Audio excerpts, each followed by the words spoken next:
It has been like, I want to say a year and a half maybe since I've taught a full quarter, so I'm really excited, and I'm just excited to be in here. I want to share with you guys a couple of things leading up or about this quarter. First of all, it's coming from this book called Good Lessons from Bad Guys. Of course, the joke, doing it like, hey man, like everybody's saying, did they write a book about me or something like that? And then of course, the guy on the front has tattoos, and I'm like, hey, that's kind of like, what are you saying? Yeah, like all people with tattoos are bad people. No, of course not. So, anyways, this is the book. We don't all have copies of it, but y'all can hop on Amazon and grab this. The other thing about this is each chapter stands alone. Okay, so each chapter is about a different character, a different story in the Bible, which means if you miss a week, you're not going to miss some kind of continuity. Okay, they all are separate, and these are being recorded on Zoom. And so if you happen to miss a week, you want to go back and check it out, you can do that. Speaking of Zoom, if you catch me repeating you or like saying your answer again or asking you to speak up or something like that, generally it's because of Zoom. And we don't typically have people hop on in this class very much, but it's recorded, which means somebody could come back and watch it later on, even years to come, I suppose. I don't know how they're going to do that. So there's that.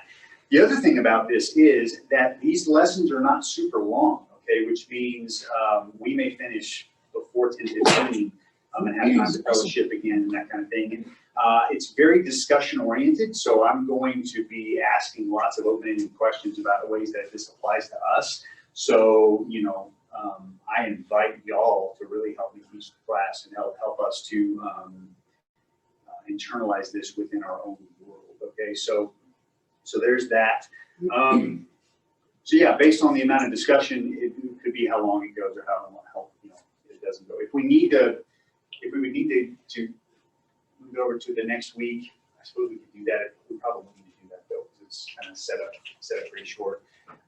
There is no PowerPoint with this like Sean did, so I created my own. So I apologize in advance for like misspellings or if the font is bad or whatever. Like, I'm not a PowerPoint guy, but I thought, you know what, I'm gonna live dangerously, right, and throw something up there. So if it's a total train wreck, I can just adjust it on the fly because next week's PowerPoint has not even been made yet. So there you go. I'm not even in fact, I don't even know who next week's guy is. Who's next week's guy? Let's see.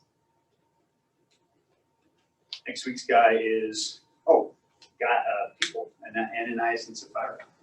Okay, so this is the kind of, you know what, I'll share with you who we're going to, okay, another thing. This only has 8 people, so Dewey is actually going to create his own, like, modeled after this for 4 more bad dudes from the Bible with good lessons. I chuckled a little bit, and we'll get into this in a second about because we're going to be talking about fools in our world, and I was sitting there going, well, you don't know any fools in your world. What does that mean?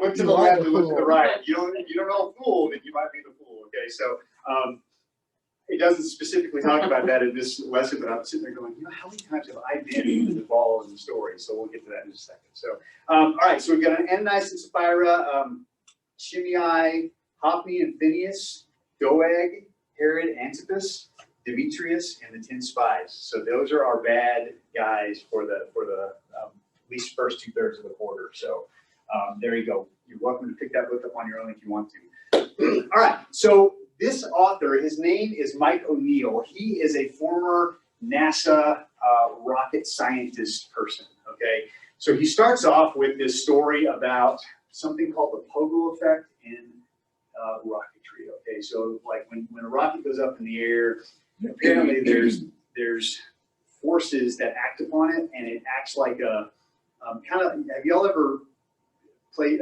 bowl before? We have the bumpers in bowling, and bump, don't goes back and forth. So there's that effect apparently in some, I don't know, in rocket science. He was way over my head already. I think about bowling. I think about like a ricochet of a bullet. I even thought about like a concussion, like whenever a helmet gets hit hard, your brain actually kind of rattles in your skull, right? So this is a story that parallels that very, very well, where something bad happens, and then there's a ricochet that causes a bad thing. And there's someone in the story that is this beautiful suppressor, okay, the thing that keeps the pogo effect from happening, the thing that keeps the rattling, it, kind of suppresses it. So we'll talk about that. All right. So we're going to be in 1 Samuel 25. That's where the story takes place. The three characters in the story are the fool, the shepherd, and the maiden. All right, the fool, the shepherd, and the maiden. So we're going to, instead of reading the story all the way through, I'm going to read each part of it, and then we'll kind of talk about each character as we go. Okay. So just know that. So we're going to be starting in verse 2 of 1 Samuel 25, and it's quite a bit, but like I said, we're going to break it up. All right, so we're in verse 2 of 1 Samuel 25, and the story starts. Let me set the story up. So David is the shepherd. He's the main character. He's not the fool. He's actually the shepherd of the story. He is foolish. We'll get to that. He is fleeing Saul right now. So Saul is out to get him. Okay, and just pretty recently he has also slain Goliath. Okay, so those are the two pieces of David's world that we need to be kind of mindful of as we read the story. So that he is on the run from Saul, and that he has just slain Goliath. So keep that in mind as we read. So a certain man in Mon, who had property there at Carmel, was very wealthy. He had 1,000 goats and 3,000 sheep, which he was shearing in Carmel. His name was Nabal, and his wife's name was Abigail. She was an intelligent, beautiful woman. But her husband, a Calebite, was surly and mean with his dealings. While David was in the desert, he heard that Nabal was shearing sheep. So he sent 10 young men and said to them, "Go up to Nabal at Carmel and greet him in my name. Say to him, 'Long life to you, good health to you and your household, and good health to all that is yours. Now I hear that it is sheep shearing time. When your shepherds were with us, we did not mistreat them, and the whole time they were at Carmel, nothing of theirs was missing. Ask your own servants, and they will tell you. Therefore, be favorable towards young men, since we come at a festive time. Please give your servants and your son David whatever you can find for them.'" So that's the message that David asks his servants to give to Nabal. Basically, David's looking for a place to camp or to stay, okay, because he's on the run. So this is Nabal's response. When David's men arrived, they gave Nabal the message in David's name, and they waited. I don't know how long they waited, but they had to wait on Nabal because he's, I guess, I don't know, a little holier than thou, or whatever you want to call it. And here's what he says. Nabal answered David's servants, "Who is this David? Who is the son of Jesse? Many servants are breaking away from their masters these days. Why should I take my bread and my water and the meat that I have slaughtered for my shearers and give them to the men coming from who knows where?" Wow, right? So do you think at that time everybody knew who David was? He was famous by that time. And that's kind of where the knowing about him just now slaying Goliath is important, because he was very, very well known. How does Nabal treat David or David's servants when he gets there? Very dismissive. Yeah, like David? Yeah. Like there's some strangers just walking up, just saying, "Hey, I know this guy. He said for me to come do this stuff for me." That's right. And that's the kind of our second question here is, how does Nabal illustrate a fool with his character, right? He's very dismissive, disrespectful. When you think of a fool, okay, what comes to your mind in like today's time? Somebody who does dumb things, doesn't think about, like obviously dumb things, like someone who steals something but does it in a, Yeah, right. Who's not smart about it, right? They kind of always seem to have a inflated view of themselves and really can't see past their next stupid decision. Like they're not, they can't see beyond what's about to happen in the next second and what words are coming out of their mouth. And they don't listen when people are trying to help. Yes. I think too, a lot of times a fool to me is someone who, not only are they making bad decisions, but they are completely oblivious to how those bad decisions are affecting other people around them. They don't realize the carnage that they're causing, and they don't care. Yeah. Like literally, their world is just what's right in front of their face. I was thinking of an inflated self. Uh-huh. Yeah. I'm hearing a lot of that. So, like an inflated ego, unable to see out the consequences of your decision. You kind of put it that they can't just see the consequences of the next thing that's going to happen, or even what that's going to be. Right? It's very much they live in a little bubble that's about 3 feet around and about 30 seconds forward. Right? That's. I think like those Facebook ranters, you know, they get on their box and you're like, oh, yes. Right. I mean, you know what I mean? Like they say something, you're like, you needed everyone to know that? Right. Should have slept on that one. Yeah, Right. you really should have had somebody else write that. Oh man, that's funny. So as we were preparing, like there's even a note in the notes there about like as we talk about fools, let's be sure that we are being very much anonymous about who the fool we are referring to. I'm telling y'all, so I follow Governor Greg Abbott on Facebook just for the comments after he posts something. And he'll post those executive orders, right? And there's like 1,000 comments and they are hilarious because there's so many people who do, and if you're a poster, Sorry about you. right? I'm trying to think. I'm looking. I don't think I've seen anybody's comments there. Anyways, just funny. It's funny, right? And it's because Well, it's almost, it's painful funny. Like, it's like, oh. it's right. Anonymous nothing, I look at me, and I look at me, especially young me, I don't think I'm foolish. No, right. Right. Growing out of it. So, Yeah, sure. But back when I was a youth, some of the things that, when I felt kind of full of myself and would say things, you know, like to my mother when I didn't think my dad was in earshot, you know. Right. And Right. that didn't go well. Yeah, young Joel didn't need social media. Right.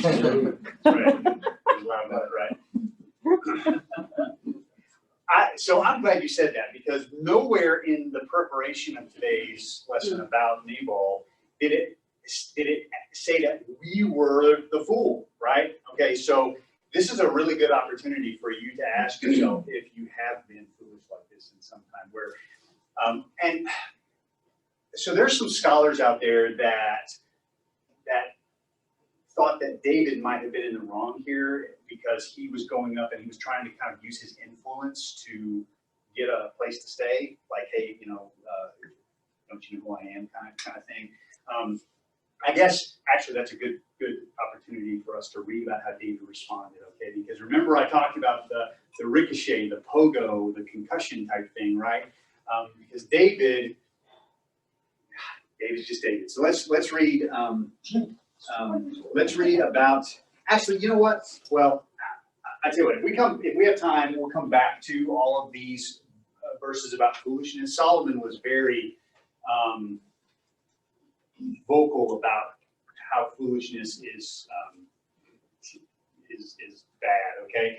As a matter of fact, if you haven't been to church yet, Dale reads that one, Proverbs 14:8 already. So he was talking about foolishness this morning in terms of honesty. So we'll get back to those probably. I'm thinking we'll have plenty of time. Like I said, the lessons are short and designed that way. So if we have like this awkward 10 minutes, don't freak out. Y'all go get some more coffee. We can keep visiting. Okay, so it's cool. All right. So we were in verse 12.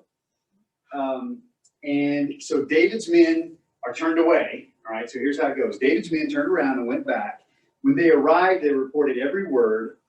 And then David so eloquently says, he says to his men, put on your swords. So they put on their swords, and David put on his, and about 400 men went up with David, while 200 stayed with the supplies. Now, it doesn't say what they're about to do, but what they're about to do, and it'll come further in the story here as we learn about Abigail. David saddled up 400 guys to go kill this family. Okay, that's what it's all about. So let's talk about David. Why did David react so strongly? Well, I think part of this. So if you go back to the beginning of the beginning of the story, when the young men, David told the young men to go to Nabal and tell him, look, when I was in the wilderness, I took care of your people. Right. Nothing happened to them. I didn't take anything from them. Like, so there's already this foundational level of trust that should be there. Yep. And that David didn't have to do that, but yet he did. So he's trying to build on that, whereas Nabal just kind of flushed all that down the toilet, essentially. Yeah. So I think, and to me, there's a difference between being a fool and making foolish decisions or being foolish. Mhm. And I think Nabal, as it describes him, he's a fool. And it describes him as that. You know, it describes him as someone who is going to take advantage of others. And he doesn't care, whereas his wife, was we're fixing to find out, Right. is the polar opposite of that. So I think that's part of the reason why David reacted the way he did, because like, look, I'm not asking you for everything you have. I'm asking you to help take care of me kind of the way I took care of you. That's right.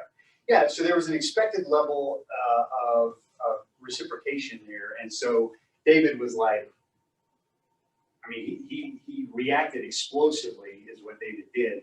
Was there other circumstances that could have contributed to his anger? So Yancey talks about the fact that there should have been some reciprocation because of how David has treated, his people. Well, I think there's A little bit There's- of pride. Yeah, I think you can just say no.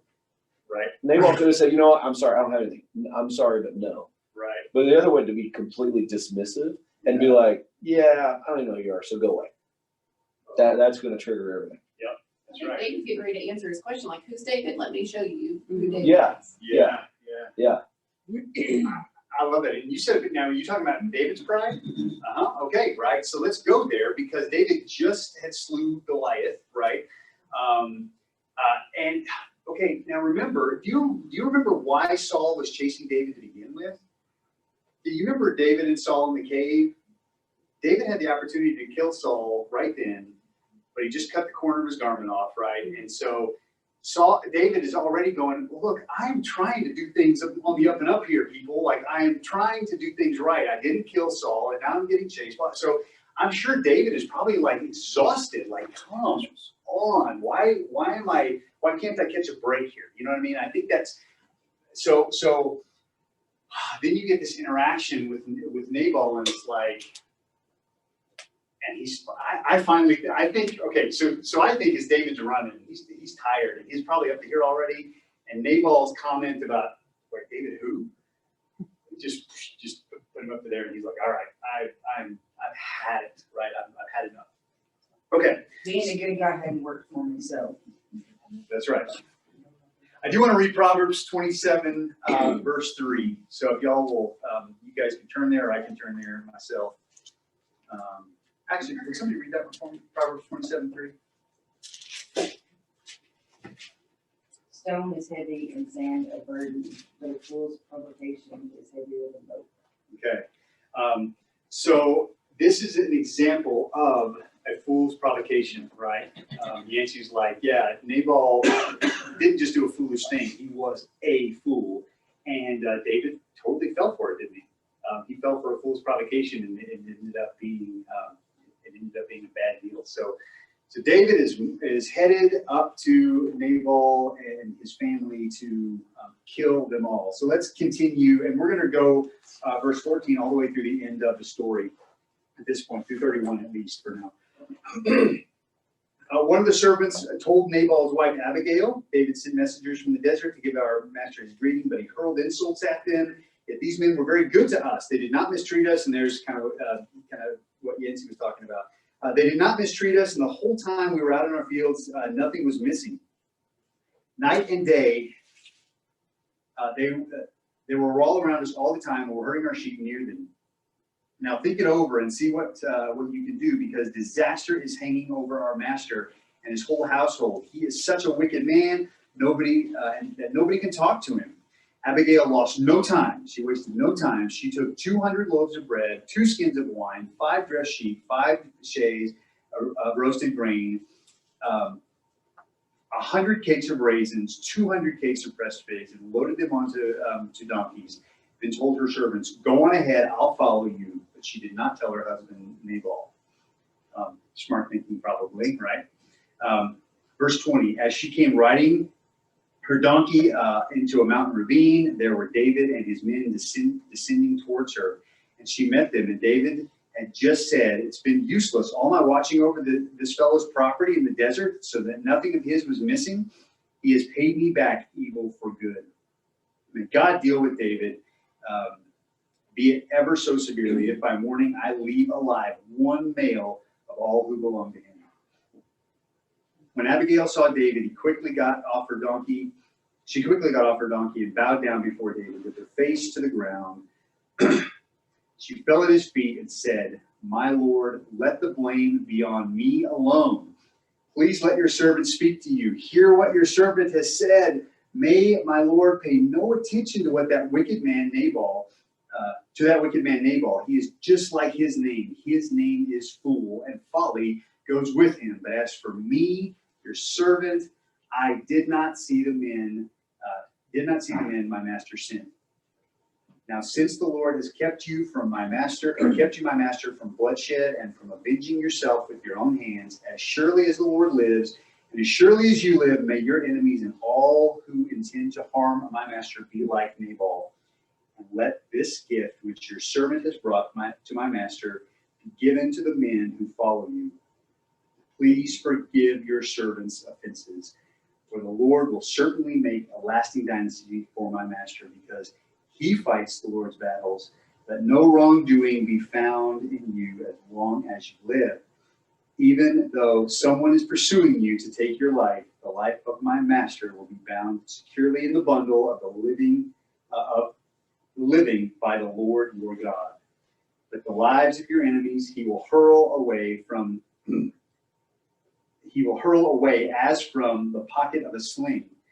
When the Lord has done for my master every good thing he promised concerning him, and has appointed him leader over Israel, my master will not have on his conscience the staggering burden of needless bloodshed or of having avenged himself. And when the Lord has brought my master success, remember your servant." That was a lot, okay? But how did Abigail, there we go. How did Abigail respond? What did she do? She acknowledged that Nabal's an idiot. Right? So she first of all said, "I'm sorry for my stupid husband." Whose name literally means stupid. Right? Right. His name literally means fool, which is kind of funny. There was talk in the book about whether or not he was nicknamed that, and so that his birth, like no mom would actually name their kid Fool. I've seen some funny names being an educator, but he's so stupid that his whole life, that's just what everybody called him, right? So yeah, his name literally means fool. So she apologized for her husband. What else? How else does the story describe her? She basically bowed down and worshipped him, Yeah. begged him not to kill them, Mm-hmm. and apologized for everything. That's right. Yeah, she just, I imagine, like, as I was reading that, I had my hand like this because I was thinking to myself of how she would be talking to him. Could you imagine? So picture this for just a second. You got, was it 400, 200? 400 guys, 200 stayed back. So 400 men, all of them clad for battle. Okay, I mean, it's kind of overkill to kill a family of 400 dudes. Okay, but anyways, they all had swords strapped to their sides. They were all probably on horseback. We're talking about the army, right, of that time, the army, and they're coming through this ravine. And there's I don't know how many donkeys it would have taken to carry that much stuff. There's a lot of stuff that she was bringing, but there she is, right, and she brings her plus, this. Group of donkeys around. I just picture that scene for just a second. I wonder what that was like. I wonder, did she wait for him? Did she jump off and run towards him? And she's like, wait, stop! Wait, tell your guys to back up. Who knows how? I mean, it just would have been a crazy scene, right? And then she goes into this. I mean, it's really a big monologue, right? Of just almost groveling. The book, I can't remember how many times. We could go count it. It was like 14 times that she calls herself your servant, okay? And she calls David my Lord, okay? She's very, very humble, right? What else do you notice about, anything else you notice about Abigail and how she reacts? She's decisive and quick. You know? Yeah, I love that. Like there were actually 400 guys about to come pounce on you. It's like, he didn't get it, but she did, and she moved very quickly to make that happen. I love that thought, yeah. The first thing she says on me alone, be the guilt. She literally is like, I'll take on all the responsibility, don't kill anybody, just put it on me, right? I mean, so immediately, I mean, that's just, it's the polar opposite mentality of what Nabal had, you know, and you're talking about diffusing the situation. I mean, and that's the best way to do that is you go with a contrite heart and just completely humble yourself. And you're like, look, forget what happened. Let me, you know, if there's going to be blame, put it on me, but let's talk. She also went past right now to, in the future, this will be on you. Yes. So think past today, in your anger today, and don't do something today that will really bring in the future. Oh, yes, that's right. And what a phenomenal example we have of a suppressor here. So this is somebody that's stopping the ricochet. Okay, remember that's the bowling ball bouncing back and forth. It's the whatever that rocket pogo thing. Okay, so she was the one that stopped the because it could have snowballed, right? Because if Nabal had a posse or an entourage or you know, he had somebody in his back pocket that could retaliate against it. I mean, it could have just gone, the pogo could have gone back and forth, back and forth. You made the comment that historians have kind of pointed out that David may have been overreaching, and you know that. Okay, so you look at everything she loaded up on donkeys.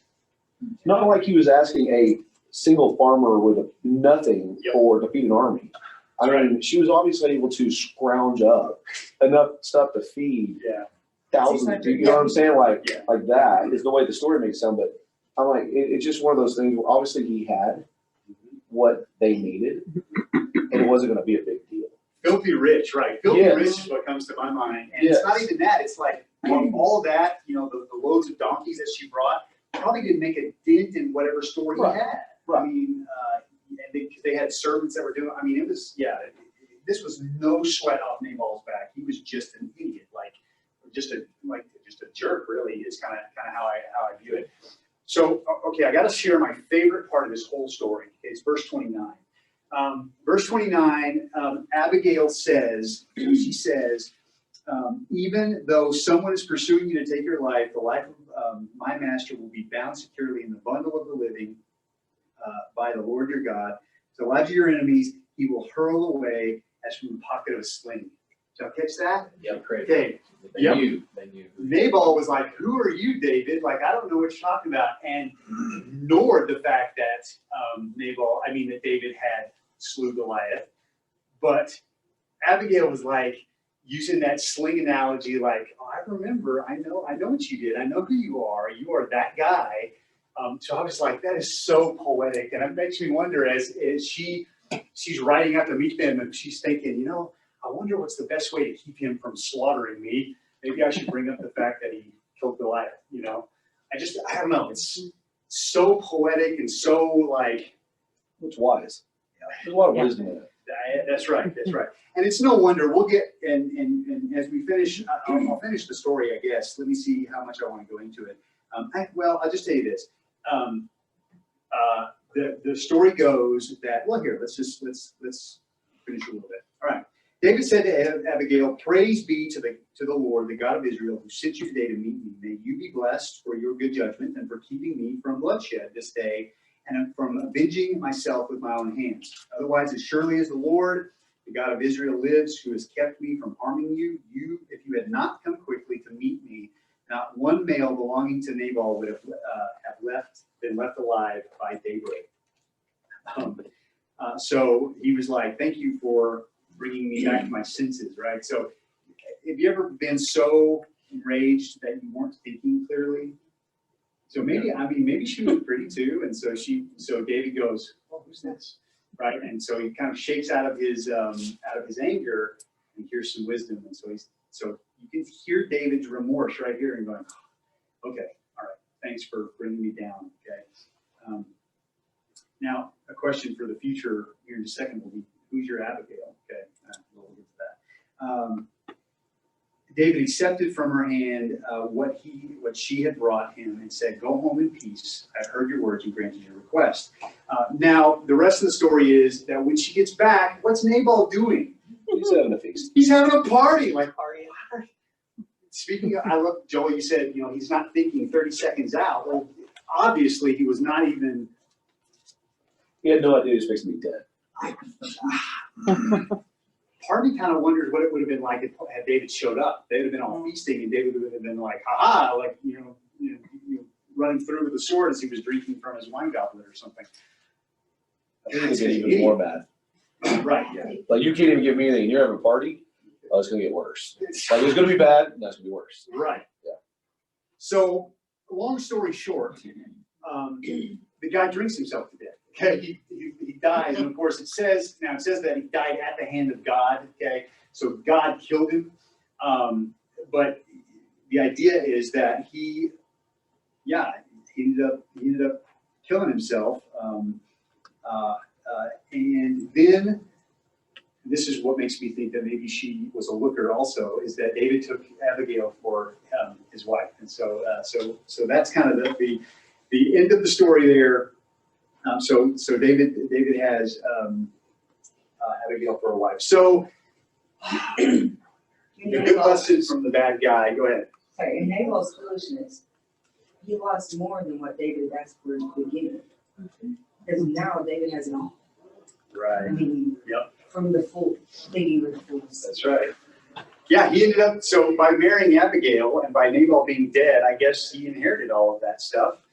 That Nabal could have just given him freely and let him go on ahead of time. This is hard to read, y'all. I'm sorry, I'm going to remember that for my next PowerPoint slide. But these are a bunch of questions that we can kind of ponder until the bell rings. The first one is just thinking about Nabals in your world. Okay, do you have any? Have you dealt with people who are just so narrow-minded that it's really frustrating to even deal with them? The question, I think, and so the other questions would be, how do you, and really this can be for self-reflection, like we don't need to just talk about our, like, oh, at work I have this person, we can leave that alone. But the question is, and this one really hit me, is have I ever been worked up by a fool?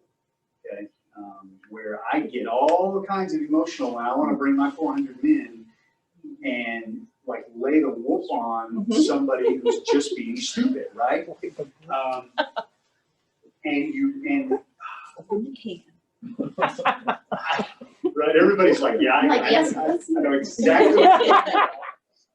So I think a better question would be, is because I think we've all gotten emotional over foolish behavior, and it could be less of somebody being a fool and somebody doing something foolish. Okay? Well, and when you encounter a fool, a lot of times you can be drawn off sides and react like a fool, and I think that's kind of like what Joel was saying too. Is, I mean, especially when I was younger. I mean, I'll be very honest. I mean, I was drawn off side a lot. I mean, it didn't take a lot. I'd just go from 0 to 100. It's fine, But now I've really, I have a problem with my anger. I have to really make sure. I have to really slow things down to really think about. I was joking about, well, not joking. I was telling you about basketball game on Thursday where, I literally was at the point in my mind to where, do I just literally just burn it all down? Literally just go out. I was literally at that point, or do I just stop? And I made the decision. I'm like, I'm just gonna stop because I can't change anything, And it was one of those things where you just have to make a decision. And so I think a lot of times when you encounter a fool or foolish things that are going on, you have a choice. That's right. You contribute to that foolishness or you stop. That's right. That is the moral of the entire lesson today, because it's the pogo. Well, seriously, it's the pogo thing, right? Yeah. It is, how do we stop the ricochet, the back and forth, the tit for tat, the back and forth, How do we stop that? Okay. Bottom line is, we get emotional, we get angry, and we don't think straight. We send 400 men in to burn it all down. But we need an Abigail. So the question I have for everybody as we kind of wrap up is do you have an Abigail? Do you have somebody in your world? It could be a spouse, might not be a spouse. Okay, we'll go there. Do you have somebody who can talk some sense into you, right? And be like, bro, you're about to burn everything down. You've got to stop. just stop for a second, you know. And because the thing, like I like how it puts it here, and again, I'm sorry, again, this is pretty small, but David reacted angrily for something that he thought was rightfully his, right? He had a reason. He's like, well, I've treated them well, I've helped them out. This guy, it would be just a little drop in his bucket of helping me, wouldn't be a big deal. So he felt very righteous in his anger. But do we have somebody in the world that can just calm us down, right? So, anyways, that's some thoughts. Any other final thoughts about Nabal the fool? I just like how in the Bible it gives instances where men outkicked their coverage and married women that were better than they were. I mean, it's a real life experience. So Yes. it's awesome. Yes. So I'm gonna admit, speaking of being a bad guy, I've watched a few episodes of a sitcom called How I Met Your Mother. Okay. So in How I Met Your Mother, they use a phrase called the Reacher and the Settler. Okay, and so and I think it's Lily and Marshall, where Marshall openly admits that he is the Reacher and that Lily was the settler. And you have the husband that outkicked the coverage, right? So I really like that analogy, and y'all, seriously. So the big moral of the story is we got to have somebody in our world that can suppress our stupidity. Okay, if we decide to be the Nabal, because like I said, we didn't talk about us being the Nabal, but if you are, do you have somebody around? Well, maybe we talked about us being the David, reacting strongly to a fool. You have somebody in your world who is that suppressor. So we use it all the time, after all. Check that out. So, but honestly, that really has to do with you guys. I love teaching this class because you guys have so much to offer. So thank you so much for that. And it's good to be back. So y'all have a fabulous rest of your Sunday. Thanks.